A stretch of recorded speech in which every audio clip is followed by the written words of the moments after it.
ಅಖಿಲ ಭಾರತ ಕನ್ನಡ ಸಾಹಿತ್ಯ ಸಮ್ಮೇಳನದ ಆರಂಭವಾಗುವ ಮೊದಲಿನಿಂದಲೂ ಕೆಲ ಸ್ಥಾಪಿತ ವ್ಯಕ್ತಿಗಳಿಂದ ಕಸಾಪ ರಾಜ್ಯಾಧ್ಯಕ್ಷ ಮಹೇಶ್ ಜೋಶಿ ವಿರುದ್ಧ ಆರೋಪಗಳನ್ನು ಮಾಡುತ್ತಿದ್ದು, ಆರೋಪಗಳಿಗೆ ತಾರ್ಕಿಕ ಅಂತ್ಯವಾಡಬೇಕಿದೆ ಎಂದು ಕೇಂದ್ರ ಕಸಾಪ ಕಾರ್ಯಕಾರಿ ಸಮಿತಿ ಸದಸ್ಯ ಪ್ರೊಫೆಸರ್ ಎಚ್.ಎಸ್. ಮುದ್ದೇಗೌಡ ತಿಳಿಸಿದರು. ಸುದ್ದಿಗೋಷ್ಠಿಯಲ್ಲಿ ಮಾತನಾಡಿದ ಅವರು, ಮಹೇಶ್ ಜೋಶಿ ಕಾನೂನಿನ ಅಡಿಯಲ್ಲಿ ಮಾಡುತ್ತಿರುವ ಕೆಲಸಗಳಿಗೆ ಮಂಡ್ಯದಿಂದ ಅಪಸ್ವರ ಹಾಡುವುದು ಸರಿಯಾದ ಕ್ರಮವಲ್ಲ ಎಂದರು. ಪರಿಷತ್ತಿನ ಪೂರ್ವದಲ್ಲಿ ತಾವು ನೀಡಿದ ಮಾತಿಗೆ ಕಟಿಬದ್ಧರಾಗಿ ಜಿಲ್ಲೆಗೆ ಸಾಹಿತ್ಯ ಸಮ್ಮೇಳನವನ್ನು ತಂದು ತಮ್ಮ ಮಾಡು ಉಳಿಸಿಕೊಂಡಿದ್ದಾರೆ.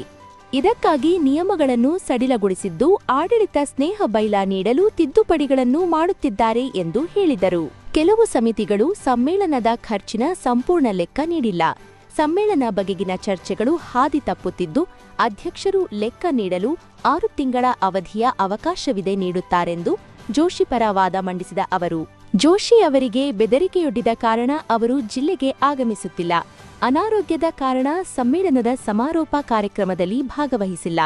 ಜಿಲ್ಲೆಯಲ್ಲಿ ಜಿಲ್ಲಾಧಿಕಾರಿಗಳೊಂದಿಗೆ ಸಭೆ ವೇಳೆ ಅವರ ಸಂಬಂಧಿಕರು ಹಾಸಿಗೆ ಹಿಡಿದ ಕಾರಣ ಬರಲಾಗಿಲ್ಲ ಎಂದು ಪ್ರಶ್ನೆಗಳಿಗೆ ಜೋಶಿ ಪರವಾದ ಬ್ಯಾಟಿಂಗ್ ಮಾಡಿದರು. ಕರ್ನಾಟಕ ರಾಜ್ಯ ಕನ್ನಡ ಸಾಹಿತ್ಯ ಪರಿಷತ್ತಿನ ಕಾರ್ಯಕಾರಿ ಸಮಿತಿ ಸದಸ್ಯನಾಗಿ ಈ ಪತ್ರಿಕಾಗೋಷ್ಠಿಯನ್ನು ವ್ಯವಸ್ಥೆ ಮಾಡಿರುವಂಥದ್ದು. ರಾಜ್ಯ ಕಸಾಪ ಕಾರ್ಯಕಾರಿ ಸಮಿತಿಯ ಸದಸ್ಯನಾಗಿ ಈಗಾಗಲೇ ಹಲವು ಪತ್ರಿಕಾಗೋಷ್ಠಿಗಳನ್ನು ಕನ್ನಡ ಸಾಹಿತ್ಯ ಸಮ್ಮೇಳನವನ್ನು ಕುರಿತ ಹಾಗೆ ನಾವು ಮಾಡಿದ್ದೇವೆ. ಅನೇಕ ಟಿ ವಿನಲ್ಲಿ ಸಂದರ್ಶನವನ್ನು ಕೂಡ ಕೊಟ್ಟಿದ್ದೇವೆ. ಆದಾಗ್ಯೂ ಕೂಡ ಸಮ್ಮೇಳನದ ನಂತರದ ದಿನಗಳಲ್ಲಿ ಎದ್ದಿರುವಂಥ ಅಪಸ್ವರಗಳು ನಿಲ್ಲದೇ ಇರುವಂಥ ಪ್ರಯುಕ್ತ ಇದಕ್ಕೆ ಒಂದು ತಾರ್ಕಿಕವಾದಂಥ ಅಂತ್ಯವನ್ನು ಹಾಡಬೇಕು ಅಂತ ಹೇಳಿ ಇವತ್ತು ಈ ಪತ್ರಿಕಾಗೋಷ್ಠಿಯನ್ನು ಕರೆದಿರುವಂಥದ್ದು. ಮಂಡ್ಯದಲ್ಲಿ ನಡೆದಂಥ 87ನೇ ಅಖಿಲ ಭಾರತ ಕನ್ನಡ ಸಾಹಿತ್ಯ ಸಮ್ಮೇಳನಕ್ಕೆ ತಾವೆಲ್ಲರೂ ಕೂಡ ಸಾಕ್ಷಿಯಾಗಿದ್ದೀರಿ. ಒಳ ಹೊರ ವಿಚಾರಗಳು ಅಂತ ಏನಿಲ್ಲ, ಎಲ್ಲವೂ ಕುಲ್ಲಂಕುಲ್ಲ, ಮುಕ್ತ. ಸರ್ಕಾರ ಹಣ ಕೊಟ್ಟಿದೆ, ಸಾರ್ವಜನಿಕರು ಹಣ ಕೊಟ್ಟಿದ್ದಾರೆ, ಸಂಘ ಸಂಸ್ಥೆಗಳು ಹಣ ಕೊಟ್ಟಿದ್ದಾರೆ. ಈ ಒಟ್ಟು ಹಣದಲ್ಲಿ ಯಾರ್ಯಾರು ಎಷ್ಟೆಷ್ಟನ್ನು ಖರ್ಚು ಮಾಡಿದ್ದಾರೆ ಅನ್ನೋದು ಪ್ರತಿ ಕಮಿಟಿಗೆ ಕೊಟ್ಟಿರುವಂಥದ್ದು ವಿಚಾರ. ಪ್ರತಿ ಕಮಿಟಿಗೆ ಇನ್ನೂ ಕೆಲವು ಕಮಿಟಿಗಳು ಲೆಕ್ಕವನ್ನು ಪೂರ್ಣ ಮಾಡಿ ಕೊಟ್ಟಿಲ್ಲ. ಅದು ತಮ್ಮ ಗಮನದಲ್ಲಿರಲಿ. ಸಮ್ಮೇಳನ ಆದ ಡಿಸೆಂಬರ್ ತಿಂಗಳ ಕೊನೆಯ ವಾರದಿಂದ ಇವತ್ತಿನವರೆಗೂ ನಡೆದಿರುವಂಥ ಚರ್ಚೆಗಳೆಲ್ಲ ಹಾದಿ ತಪ್ಪಿವೆ, ತುಂಬಾ ಹಾದಿ ತಪ್ಪಿವೆ. ನಮ್ಮ ಕಣ್ಮುಂದೆ ಕಾಣಿಸ್ಕೊಳ್ಳುವಂಥ ಯಾವುದೋ ಒಂದು ಶೇಡ್, ಅದಕ್ಕೊಂದು ರೂಪ ಇಲ್ಲ.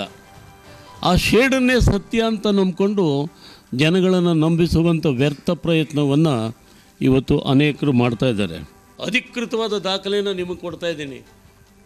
ಸಮ್ಮೇಳನ ಮುಗಿದ 6 ತಿಂಗಳ ಒಳಗೆ ಲೆಕ್ಕಪತ್ರವನ್ನು ಕೊಡುವುದು ಬೈಲಾದಲ್ಲಿ ಇರೋ ನಿಯಮ. 6 ತಿಂಗಳ ಒಳಗೆ. ವಿಶೇಷ ಆಹ್ವಾನಿತರಿಗೆ ಅವ್ರಿಗೆ ಸಂಭಾವನೆ ಕೊಡೋದು ಕೂಡ 6 ತಿಂಗಳ ಒಳಗಡೆ ಚೆಕ್ ಮೂಲಕ ಹೋಗ್ತದೆ ಅವ್ರಿಗೆ. ಅದು ನಿಮಗೆ ಕೊಡ್ತೀನಿ ನಾನು. ಡಿಸೆಂಬರ್ 23ಕ್ಕೆ ಸಮ್ಮೇಳನ ಮುಗಿದಿದೆ. 6 ತಿಂಗಳು ಅಂದರೆ ಜೂನ್ 23ನೇ ತಾರೀಕು. ಜೂನ್ 23ನೇ ತಾರೀಕು ಲೆಕ್ಕ ಅಷ್ಟರೊಳಗೆ ಕೊಡಲಿಲ್ಲ ಅಂತಂದರೆ ನೀವು ಯಾವ ವಾಗ್ದಂಡನೆ ವಿಧಿಸಿದ್ರು ನಾವು ವಿಧಿಸ್ಕೋತೀವಿ, ಅವ್ರನ್ನೂ ಕರ್ಕೊಬಂದು. ಗೋಷ್ಠಿಯಲ್ಲಿ ಜಿಲ್ಲಾ ಕಸಾಪ ಕೋಶಾಧ್ಯಕ್ಷ ಬಿಎಂ ಅಪ್ಪಾಜಪ್ಪ, ಅಜೀವ ಸದಸ್ಯ ಧನಂಜಯ ದರಸಗುಪ್ಪ, ಜಿವಿ ನಾಗರಾಜು, ಕರವೇ ಗೌರವ ಅಧ್ಯಕ್ಷ ಶಂಕರೇಗೌಡ, ವೇಣು, ಸುಜಾತಕೃಷ್ಣ, ಶ್ರೀನಿವಾಸ್ ಇದ್ದರು.